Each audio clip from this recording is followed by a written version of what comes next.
Les patients atteints de pathologies obstructives comme la mucoviscidose et les BPCO souffrent d'un mucus stagnant, visqueux et collant. Ce mucus est particulièrement difficile à mobiliser et à éliminer. Le signal généré par le Simeox est une succession de dépressions ponctuelles qui déstructurent le mucus pour le liquéfier et agir sur sa thixotropie.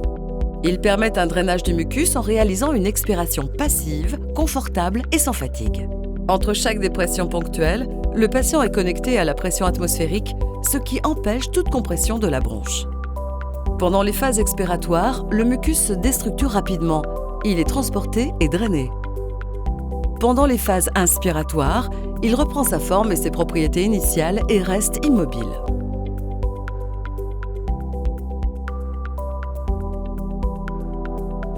Il n'y a pas de drainage efficace si l'on ne permet pas au mucus d'être mobilisable.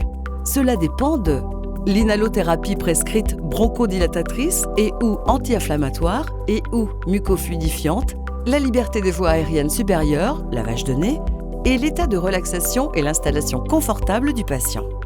Être en mesure de réaliser une inspiration homogène, d'amener l'air en arrière du mucus et de retarder la toux sont des conditions indispensables au succès de la thérapie par Simeox.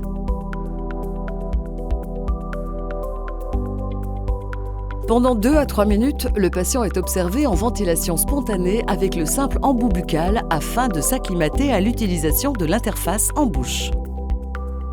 Cela permet de visualiser la fréquence respiratoire, la gêne respiratoire, expiration freinée, dyspnée, le rapport temps inspiratoire-expiratoire et la qualité d'expansion thoracique.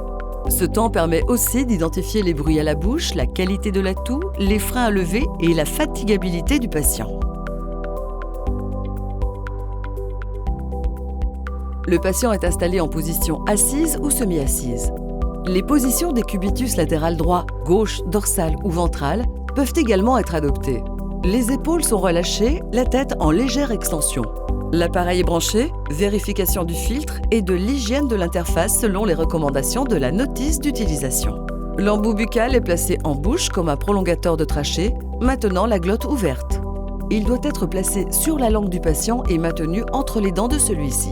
Le patient tient l'embout avec la main gauche et la commande de l'appareil avec la main droite, s'il est droitier. Réalisez les premières séances avec une puissance faible.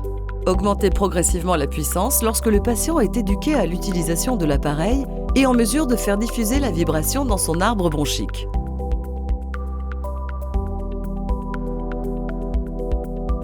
Toute zone non pourvue en air ne bénéficiera pas de l'action de la technologie du Simeox. L'inspiration doit permettre une homogénéisation de la ventilation nécessaire au passage de l'air en arrière des sécrétions. L'action du Simeox est basée sur un transfert d'énergie entre l'air et le mucus.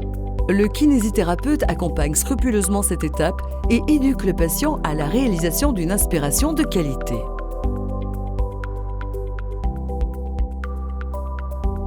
L'expiration ne doit être en aucun cas forcée, mais tout au contraire réalisée comme un soupir, glotte ouverte.